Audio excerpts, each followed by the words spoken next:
Sesaat lagi Anda akan menyaksikan Weekly Press Briefing yang diselenggarakan oleh Biro Komunikasi Kementerian Pariwisata dan Ekonomi Kreatif, Badan Pariwisata dan Ekonomi Kreatif Republik Indonesia.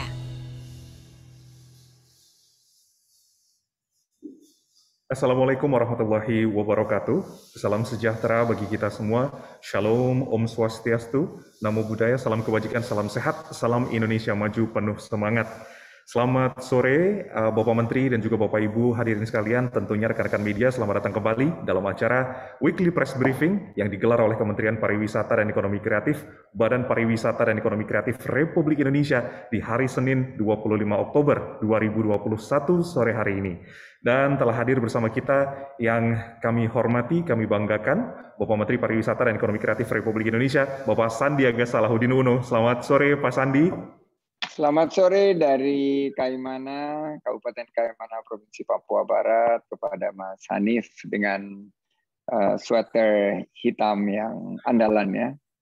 Dan beserta rekan-rekan media, kita baru saja menyelenggarakan ratas dan pada waktu yang bersamaan akan ada press briefing dari Menko Marinkes, Menko Perekonomian, Menkes terkait beberapa hal, tapi yang khusus mengenai pariwisata dan ekonomi kreatif akan saya sampaikan pada weekly press briefing ini.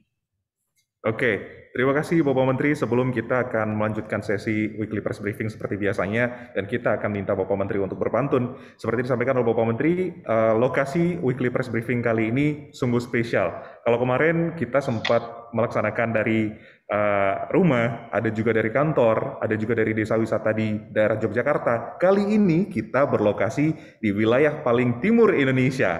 Jadi izinkan saya untuk membuka dengan sebuah pantun Pak Menteri. Boleh Pak Menteri? Boleh dong. Oke, teman-teman jangan lupa untuk sampaikan cakep supaya lebih semangat kali ini. Terbang ke Papua bersama Diana. Cakep. Sesampainya minum teh dan juga kue lapis. Cakep. Rekan-rekan media, WPB kali ini live dari Kaimana, wilayah timur Indonesia yang paling eksotis. Oke. Ya. Kalau saya sudah berpantun, saya sekarang ingin meminta Bapak Menteri untuk berpantun untuk kita semuanya supaya weekly press briefing kali ini dari wilayah timur Indonesia supaya lebih spesial. Oleh karenanya, kami persilakan Bapak Menteri untuk berpantun. Oke, saya ingin menunjukkan kepada rekan-rekan media, kita pernah weekly press briefing dari Balkondes, pernah juga dari kantor Kepala Pok Darwis, Kepala Desa juga pernah. Betul. Kali ini saya di ruangan yang indah, yaitu ruangan dari Bapak Bupati Kaimana. Ini ruangannya mewah sekali, bagus. Dan sangat sejuk, dan oleh karena itu ini salah satu wisata minat khusus yang kita ingin dorong, yaitu wisata berbasis bahari, dan juga ada lagu yang sangat terkenal yang berhubungan dengan Kaimana, yaitu lagu apa, Mas Hanif? Lagu apa tuh Pak? Aduh, kamu belum lahir waktu itu. Itu lagu Senja di Kaimana. Oh, I see. Ya, belum lahir saya, Pak.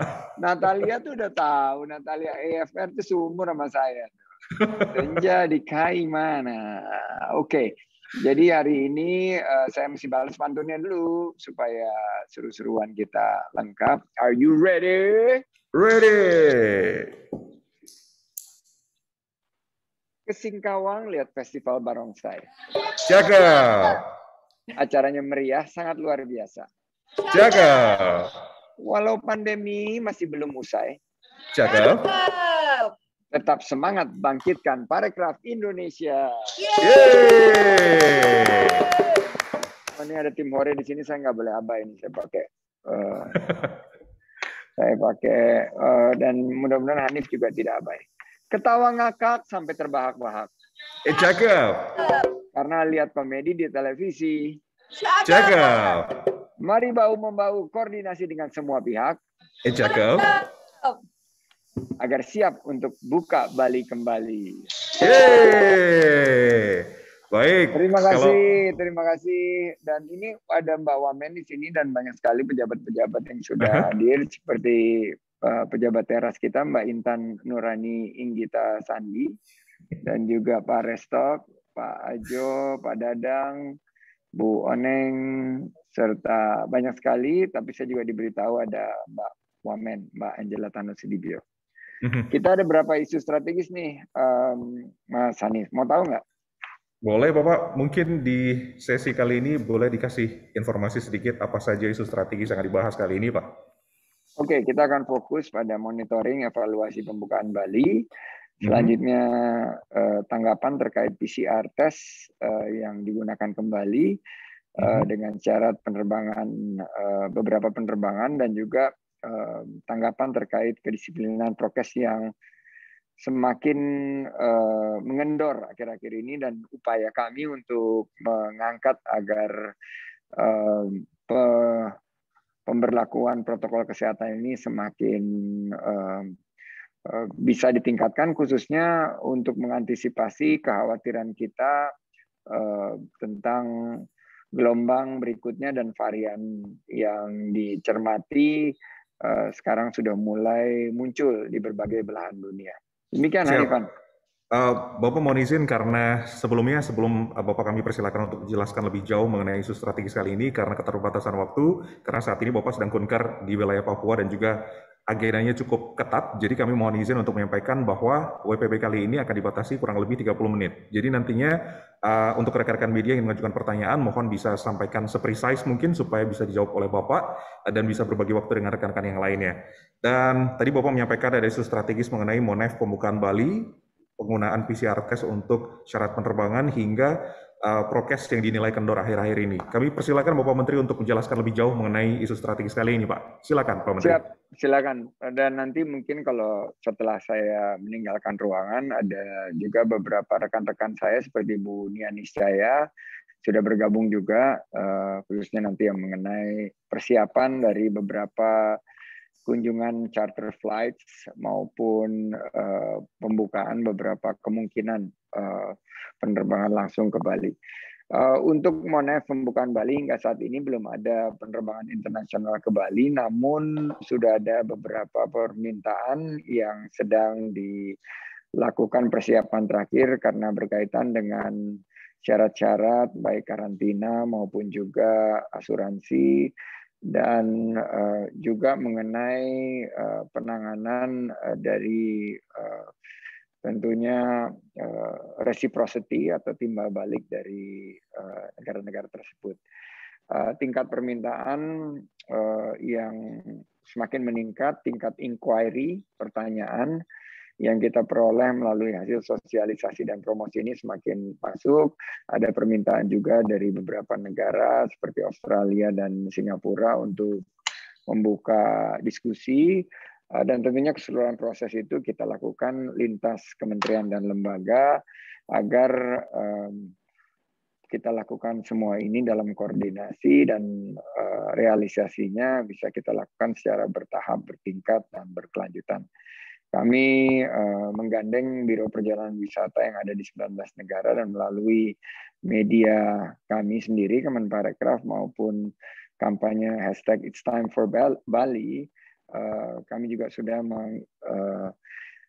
trigger aktivasi dari perwakilan Indonesia di luar negeri untuk mendorong industri pariwisata khususnya Bali mengamplifikasi kampanye It's Time for Bali di channel distribution masing-masing. Di minggu kedua MONEF setelah dibuka 14 Oktober, penyempurnaan regulasi terkait entry point di Bandara Bali dan Kepri ini terus kita tingkatkan, sinkronisasi data hotel, karantina, melibatkan semua pihak termasuk kantor kesehatan Pelabuhan Bali, Kemenkes, Bali Tourism Board, juga pembahasan kembali dengan Kemenko Marves tentang asuransi agar terjadi sinkronisasi, dan keputusan Satgas nomor 15 tahun 2021 untuk wisatawan yang di karantina apakah mereka bisa melakukan kegiatan di dalam resort atau villa yang ditunjuk, dan kita sedang menyiapkan juga live on board, yaitu karantina yang ada di dalam kapal pinisi. Skema dari pembayaran asuransi juga masih terus disempurnakan. Terkait dengan PCR test, saya ingin menyampaikan karena ini ramai sekali di media sosial dan Bapak Presiden mengingatkan kita semua untuk mensosialisasikan kebijakan yang berdampak banyak kepada masyarakat. Pertama adalah karena syarat penerbangan ini sekarang sudah tidak lagi 70 atau dikurangi dari segi jumlah kapasitasnya sudah 100% penerbangan, maka diambil keputusan agar terjadi satu tentunya keyakinan bahwa yang bepergian itu tidak mengidap corona atau COVID-19, maka tes PCR itu haruslah dilakukan. Nah, tadi yang dibahas pada ratas ini yang akan segera diumumkan bahwa tes PCR itu menjadi bagian dari penerapan protokol kesehatan yang ketat dan disiplin. Sosialisasinya akan terus kita kencangkan dan syarat baru yaitu 3 kali 24 jam dan permintaan Bapak Presiden untuk menurunkan harga PCR itu di bawah Rp300.000 atau Rp300.000 maksimum. Karena ini untuk mengantisipasi libur Nataru gelombang ketiga yang sekarang kita antisipasi dan juga berkaitan dengan ada varian-varian baru seperti Delta X atau Sub Delta yang mulai terlihat di beberapa bagian belahan dunia seperti di Inggris.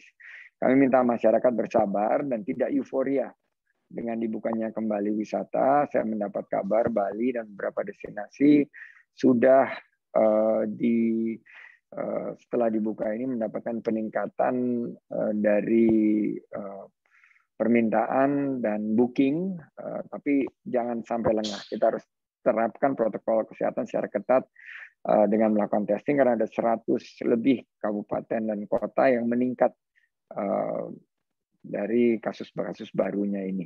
Jadi jangan sampai kita kendor, kita tingkatkan disiplin protokol kesehatan termasuk data mingguan kita bahwa 2 minggu terakhir ini penggunaan aplikasi Peduli Lindungi memang lebih tersebar, tapi kepatuhan dari scan QR code ini justru melandai dan cenderung menurun. Nah ini untuk hotel, restoran, dan kafe kami mengingatkan semua termasuk juga media untuk patuh terhadap protokol Peduli Lindungi. Dan untuk CHSE, sertifikasi telah hampir mencapai 6.000, tepatnya 5.809 di fasilitas pariwisata dan ekonomi kreatif. Dan kita ingin juga aplikasi Peduli Lindungi ini terintegrasi. Dan kesulitan seperti saat scan atau ketidakpatuhan ini segera diantisipasi, terutama mengenai Nataru. Presiden juga menginstruksikan jangan melakukan kegiatan event besar tanpa ada koordinasi dengan Satgas atau membentuk Satgas khusus berkaitan dengan Nataru karena kita tidak ingin tingkat mobilitas Nataru ini justru nanti akan memicu penularan kasus COVID baru. Dan telah didiskusikan dengan pihak Kemenkes untuk bagaimana aplikasi Peduli Lindungi ini dapat dilakukan scan kepada pengunjung justru jadi terbalik, bukan pengunjung yang check-in tapi justru di venue-venue atau di fasilitas pariwisata dan ekonomi kreatif justru terbalik yang melakukan scan. Teman-teman wisatawan ini justru yang memberikan barcode-nya. Demikian Hanif yang dapat kita buka. Saya tutup dengan pantun dan setelah itu kita buka 30 menit terakhir sebelum ratas lanjutan yang saya harus bergabung untuk pertanyaan dari rekan-rekan. Seperti biasa pertanyaan yang sudah dikirimkan secara tertulis saya ucapkan terima kasih untuk Cica Tempo. Bagus sekali pertanyaannya dan Bro Zainal Tribun Bali juga saya terima kasih untuk Willy Tribun News. Saya terima kasih Wira, apa kabar Mbak Wira Kompas.com, Abrianto Indonesia Mandiri, Dini Liputan6.com, bukan ada Weekly Press Briefing tanpa ada pertanyaan dari Dini Liputan6.com dan juga beberapa teman lain yang sudah kami provide jawabannya. Ke Kaimana bersama rekan-rekan? Cakep. Tinggal satu. Ke Kaimana bersama rekan-rekan? Cakep. Ada Pak Bupati, sorry ada Pak Bupati, dia pada jaim semua. Kaimana bersama rekan-rekan, jangan lupa cicipi minuman dan makanan. Protokol kesehatan harus terus disiplin diterapkan agar dapat wisata dengan aman dan nyaman. Hati-hati guys, hati-hati, jangan euforia. Mari kita lakukan pembukaan wisata dan ekonomi kreatif ini dengan penuh kewaspadaan. Sukses untuk kita semua, saya kembalikan ke Hanif. Ya, terima kasih Bapak Menteri. Seperti yang kita sampaikan sebelumnya, untuk rekan-rekan yang ingin mengajukan pertanyaan, mohon raise hand terlebih dahulu, dan kita bisa lihat di sini sudah ada yang raise hand, Bapak Menteri. Mbak Ismira dari Arab News, disilakan untuk mengajukan pertanyaan. Mbak Ismira Lutfia, selamat sore. Ya, selamat sore Pak Menteri.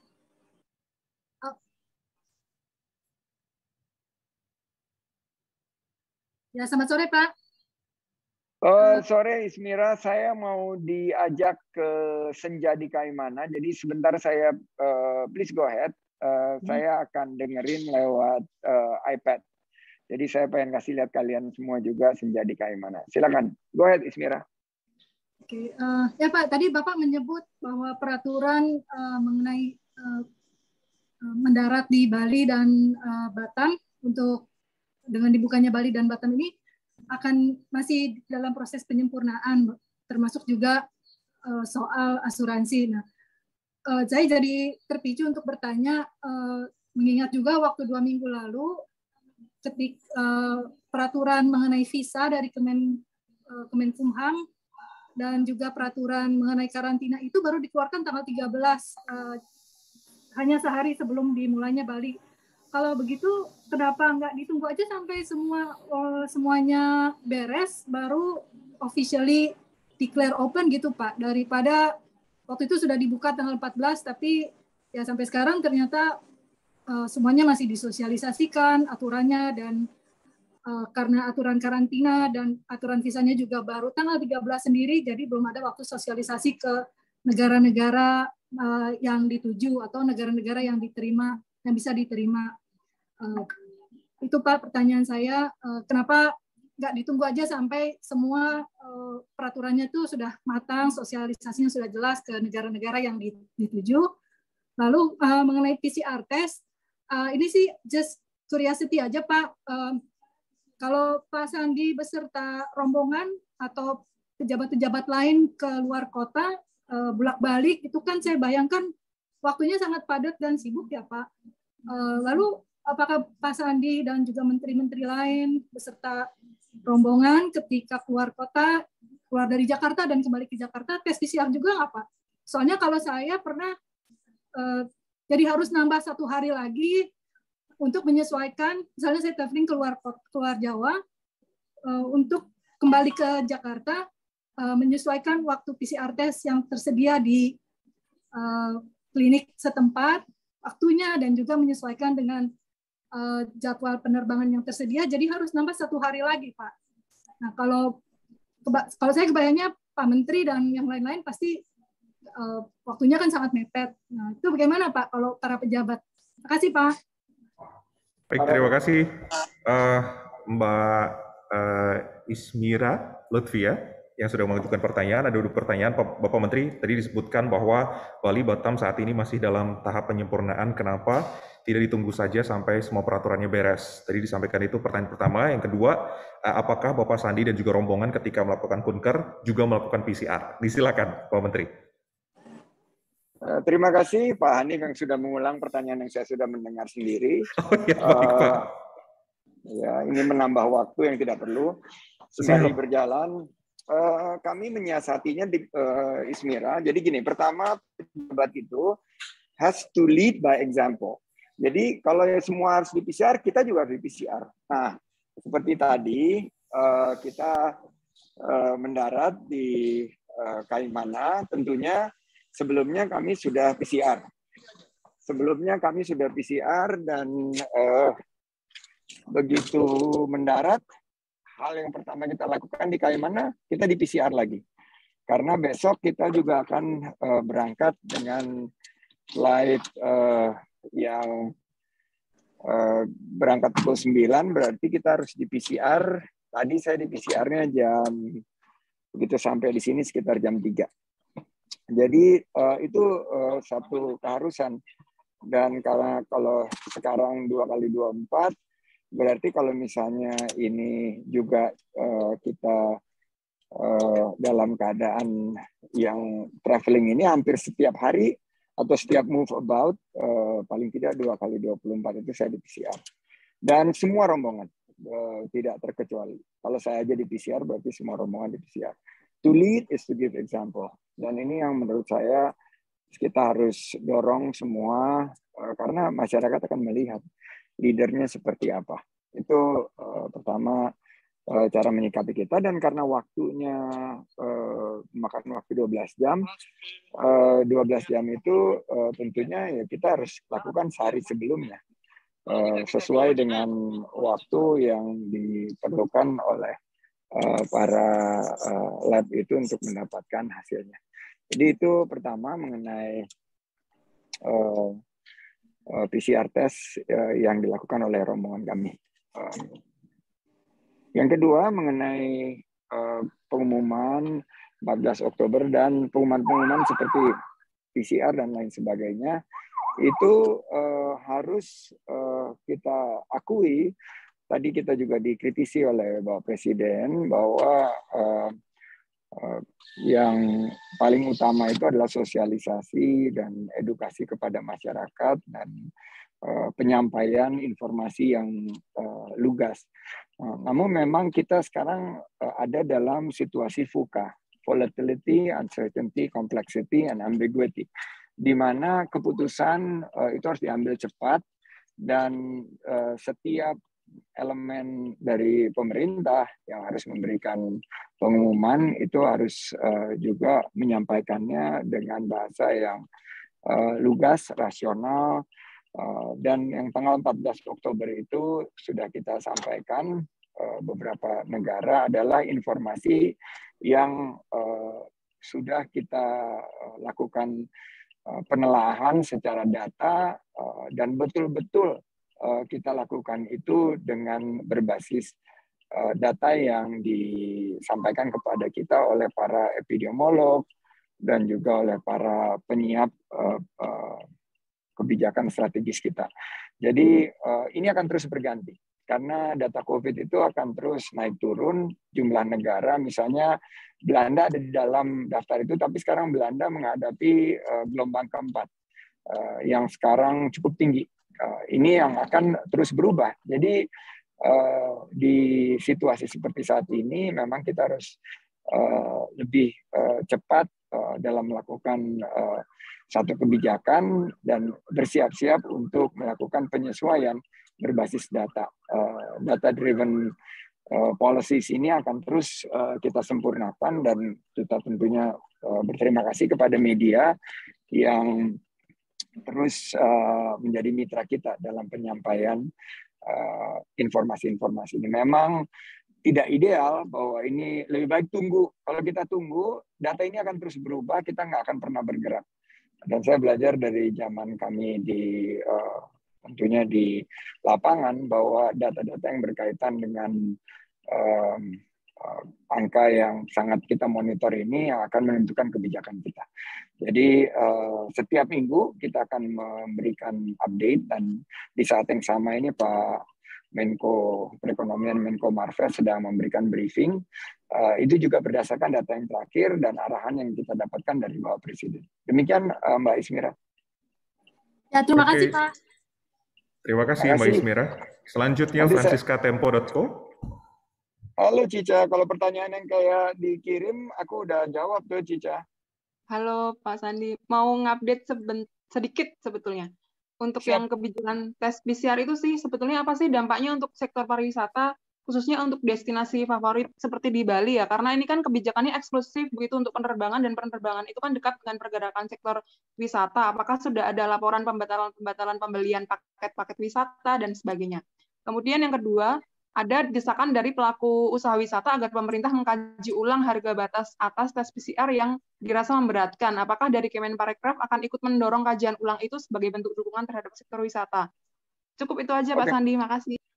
Thank you Cika. Jadi ini yang dibahas barusan nih. Jadi seperti apa yang ditanya Ismira itu langsung karena Presiden langsung menyampaikan kepada kita dia terima semua feed in dari sosmed, dan yang Budiman ini kan memberi masukan tajam-tajam gitu loh, dan Pak Presiden langsung terima. Tapi kita sudah siapkan, dan tadi arahannya yang sudah mungkin juga diumumkan bersamaan adalah tes PCR itu memang diperlukan karena perbedaannya sangat tentunya sangat signifikan antara akurasi PCR dan antigen. Jadi tes PCR itu diterapkan 3 kali 24 jam untuk syarat-syarat penerbangan karena penerbangan itu 100%. Namun harganya Presiden minta batas atasnya 300.000. Jadi itu yang merupakan respons yang disampaikan oleh pemerintah atas masukan dari masyarakat.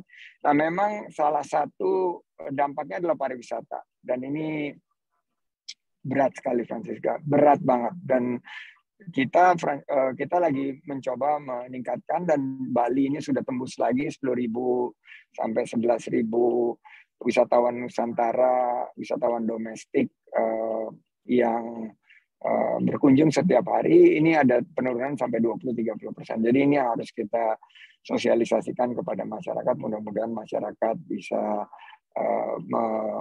melakukan tentunya arahan tersebut, patuh terhadap protokol kesehatan, dan juga sebagian daripada Bali ini kan persiapan untuk G20.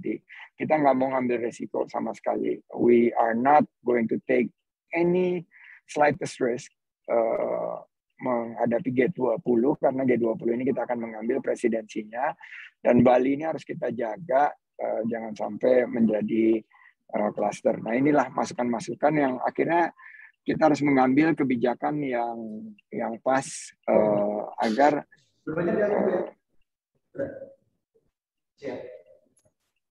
kebijakan itu kayaknya yang di kantor Pak Bupati itu kita masih on deh, mic-nya dia tuh dimatiin, saya lupa. Ini bocor di sini. Jadi ini ada yang ide bawa saya ke Senja di Kaimana supaya ngasih lihat ke kalian semua. Senja di Kaimana termasuk Mbak Natalia, jadinya saya mobile nih. Mudah-mudahan dapat nih, clear lagi, bagus banget gambarnya. Tapi gitu Siska, jadi ini yang kita ambil, sudah diumumkan mungkin as we speak, PCR itu 3 kali 24 jam, dengan harga maksimum 300.000, itu bentuk dari policy response kita terhadap masukan-masukan itu. Mudah-mudahan ini sedikit meringankan beban daripada pelaku perjalanan yang menggunakan pesawat terbang. Silakan, next Hanif. Ya, terima kasih Bapak Menteri. Selanjutnya Nabila, CNN Indonesia, disilakan. CNN Indonesia TV. Pak Menteri. Hai Nabila. Ya, semoga sehat selalu. Pak, ya, izin tanya, tadi kan sudah dibicarakan juga kalau setelah reopening Bali ini sudah ada peningkatan dari booking penginapan dan lain sebagainya. Nah, mungkin bisa dijabarkan Pak, kira-kira ini peningkatannya sudah berapa ya persentasenya? Kemudian yang kedua, tidak jauh berbeda tadi sama pertanyaan Tempo, apakah sudah ada dari industri yang kemudian menyampaikan kekhawatirannya kepada Kemenparekraf terkait kewajiban PCR yang mungkin saja dikhawatirkan dapat menurunkan kembali minat masyarakat untuk ke Bali, dan bagaimana dari Bapak sendiri meyakinkan industri kalau hal tersebut sudah diantisipasi juga oleh pemerintah. Terima kasih Pak.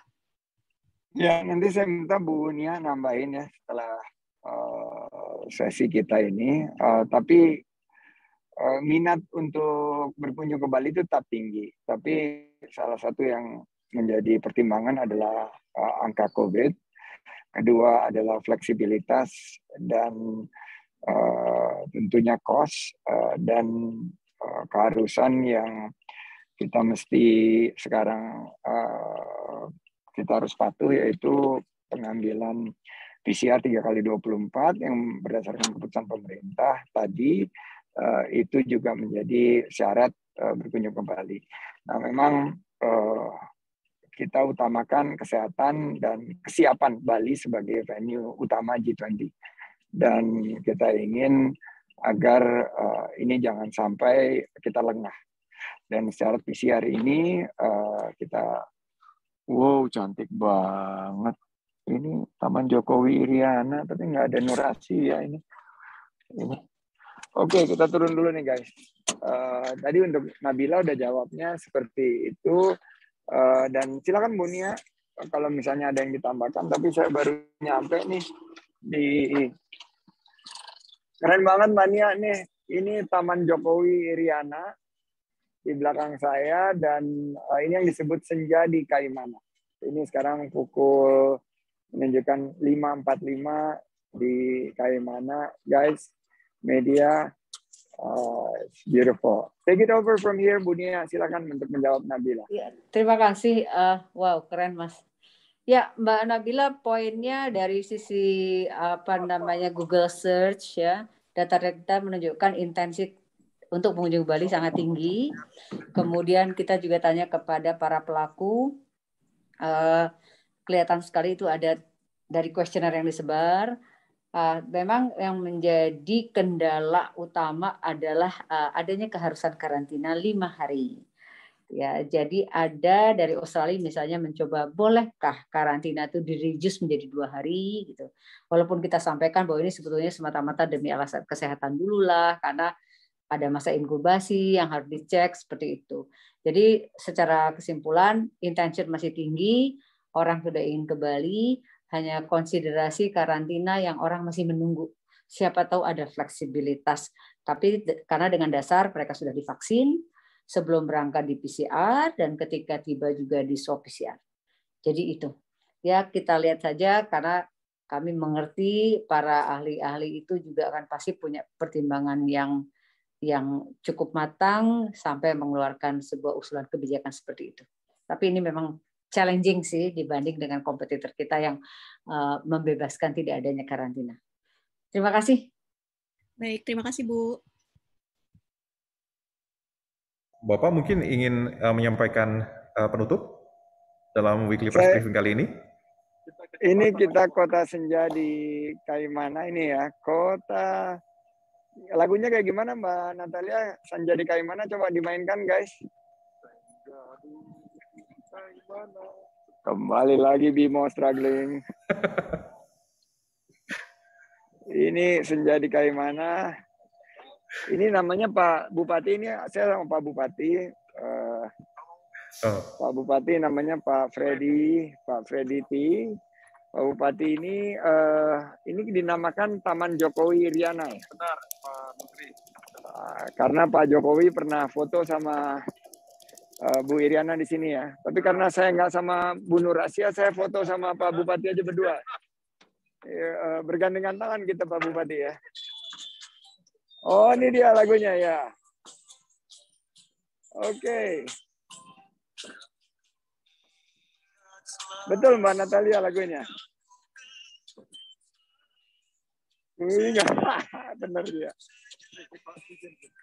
Oke, kita ke spot sana ya. Oke, buat saya menurut hemat saya bahwa keadaan sekarang sangat krusial untuk persiapan kita untuk G20.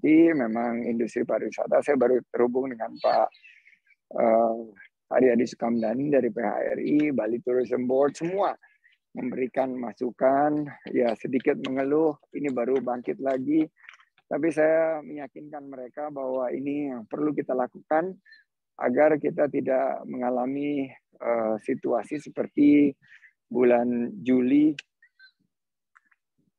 atau bulan Agustus yang lalu. Jadi mudah-mudahan teman-teman bisa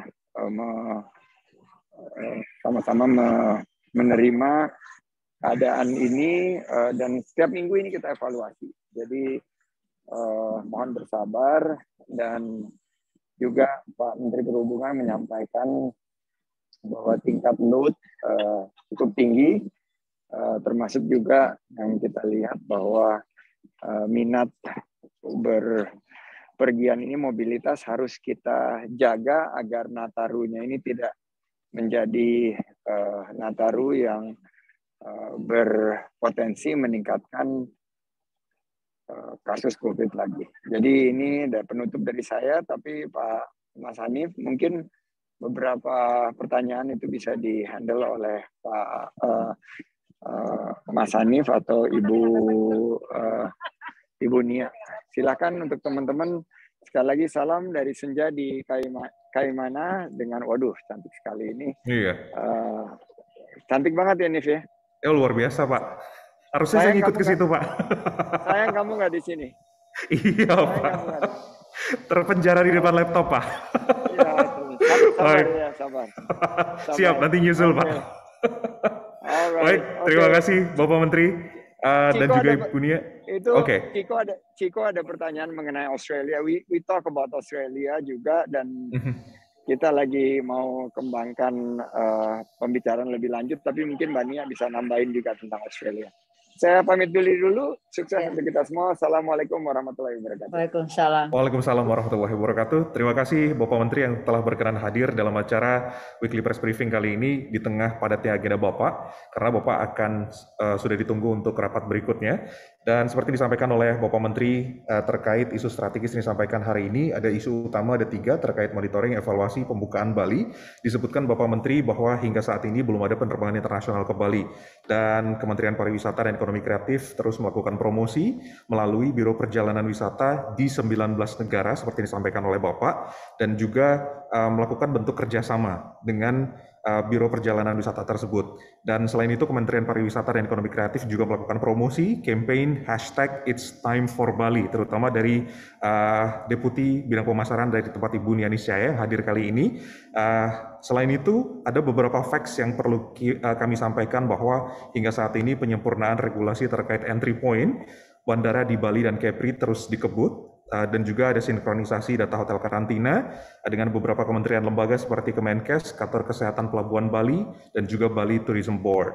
Dan tadi disampaikan juga terkait pembahasan asuransi dan keputusan bahwa wisatawan tidak diperbolehkan keluar kamar atau villa selama karantina di tempat yang ditunjuk, dan juga skema dan pembayaran asuransi masih menjadi isu untuk para stakeholders. Sedangkan untuk PCR test yang digunakan kembali sebagai syarat penerbangan ke Pulau Jawa dan Bali, tadi Bapak Menteri menyampaikan dalam ratas juga disebutkan oleh Presiden bahwa saat ini memang penerbangan sudah dibuka 100%, oleh karenanya sebagai bentuk antisipasi untuk mencegah masuknya virus Corona dengan adanya varian yang baru, contohnya Delta X atau Subdelta di beberapa negara yang lainnya, maka diperlukan untuk melaksanakan PCR test. PCR test ini ditetapkan sebagai bentuk policy response, dan Bapak Presiden tadi memberikan arahan bahwa batas atasnya adalah Rp300.000, sehingga nantinya masih bisa dijangkau oleh masyarakat, dan juga mengantisipasi terjadinya gelombang 3 yang diperkirakan hadir ketika musim Natal dan juga Tahun Baru. Dan Bapak Menteri yang paling utama di sini memberikan informasi bahwa meminta masyarakat untuk bersabar, tidak melakukan euforia selama dibukanya destinasi pariwisata ini, karena kita harus terus menerapkan protokol kesehatan secara disiplin dan ketat. Dan Bapak Menteri juga menyebutkan bahwa terkait prokes yang dinilai kembali kendor, masyarakat diajak untuk terus menerapkan protokol kesehatan secara disiplin dan ketat, dan Bapak Presiden juga menyampaikan dalam ratas bahwa jangan pernah menggelar suatu event tanpa koordinasi, karena nantinya kita harus mengantisipasi datangnya varian Delta supaya tidak kembali hadir atau tidak hadir di Indonesia. Dan mungkin Ibu Nia ingin memberikan jawaban seperti arahan dari Bapak Menteri untuk Mas Ciko, Yes, Australia. Mas Ciko, thank you for your question. I think in connection with your question, we have already proposed Australia is on the list. So let's see what's the result, because Australia fulfill with the requirement that has been decided in the meeting as a consideration. Jadi gitu, Mas Ciko. We've done it. Thank you so much. Okay, for answering the question from Mas Ciko, Ibu Deputi said that Australia is on the list, ya Bu ya. Oke, Yeah, sure. mungkin adakah tambahan lagi yang ingin disampaikan Ibu Nia atau cukup? Cukup, terima kasih. Oke, baik, terima kasih banyak. Sorry, aku boleh tambahan sedikit nggak Bu Nia? Mas Ciko ya. Aku cuma mau make sure aja bahwa Is Australia on the list atau di dalam rekomendasi untuk dimasukkan ke dalam list? It's on the list as additional countries. As per today, berarti. Per today, yep. Oh, we have also already had a meeting with Jetstar. You know, they proposed, why don't we have 2 days quarantine, because they're going to launch the flight on the 1st September. If you got the definite decision on quarantine policy, we will put it on the media content campaign. And then the Embassy of Australia also sent a letter to the minister considering about, please review about Australia is on the list proposed, and also review on the quarantine policy. So if if I'm Australian and I want to go to Bali on the 1st of November, I can go there. I cannot say that because the decision is not made by us, but as mentioned Pak Sandi, he has already proposed to the high level meeting. Oh, okay. So it's proposed ya, Ibu ya. It's not yet. Sure. Yeah, fingers crossed. Okay. Alright, kalau gitu. Baik. Thank you, Mas Terima kasih, Ibu Mari. Sure. Thank you. Oke. Is it enough, Mas Ciko? Cukup menjawab pertanyaannya ya? Oke, terima kasih banyak Ibu Deputi, Ibu Niani saya yang sudah berkenan untuk memberikan additional information bahwa Australia added as the additional countries untuk dalam skema pembukaan Bali kali ini. Dan karena keterbatasan waktu, kami akan mengajak rekan-rekan media yang telah hadir kali ini. Untuk rekan-rekan yang belum sempat untuk mengajukan pertanyaan, kami akan mempersilahkan rekan-rekan untuk mengirimkan pertanyaannya ke kami, ke rekan-rekan dari Biro Komunikasi Kementerian Pariwisata dan Ekonomi Kreatif, untuk nantinya dijawab langsung oleh Bapak Menteri. Jadi karena keterbatasan waktu, kami harus mengakhiri sesi Weekly Press Briefing kali ini. Kami mengaturkan ucapan terima kasih atas kehadiran dari Bapak, Ibu, pejabat eselon 1, 2 di lingkungan Kementerian Pariwisata dan Ekonomi Kreatif yang telah hadir dalam acara kali ini, dan tentunya seluruh rekan-rekan media yang telah bergabung dalam acara Weekly Press Briefing di Senin 25 Oktober 2021 kali ini. Mewakili seluruh rekan-rekan dari Kementerian Pariwisata dan Ekonomi Kreatif, kami mengaturkan ucapan terima kasih dan kami mohon maaf apabila ada kekurangan selama penyelenggaraan acara. Sampai jumpa di Weekly Press Briefing Senin depan. Wabillahi taufiq wal hidayah. Wassalamualaikum warahmatullahi wabarakatuh. Om Santi, Santi, Santi Om.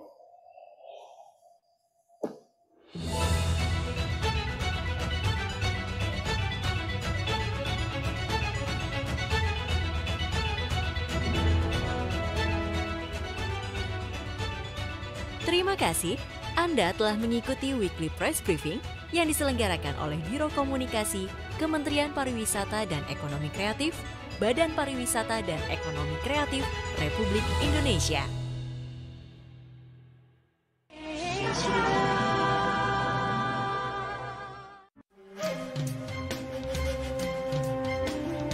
Recording stopped. Buka mata, rasakanlah